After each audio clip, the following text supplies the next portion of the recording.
So Lods, magandang araw po, magandang araw sa ating lahat. Sa umagang ito po ay nandito tayo sa servisyo publiko at tayo rin ay bubuto. At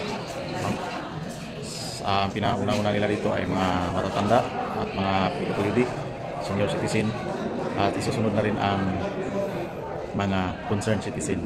So ngayon ay bubuto tayo dito sa presintuhan na to. Ayan po mga Lods. Ayan po na yan, tayo mag-standby for waiting. Mamayang alas 7 ang ating turno sa pagbuto. Kung na tayong bumuto para tayo po ay makapagservisyo mamaya. Ayan po. Marami na po ang nagpunta para bumuto dito sa lugar ng Washington Civitas Elementary School dito po sa Siliguri City. Guys, umpisa na guys. Ang gwapo dito sa aming baryo. Ayan po. So wala pa po.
Mamaan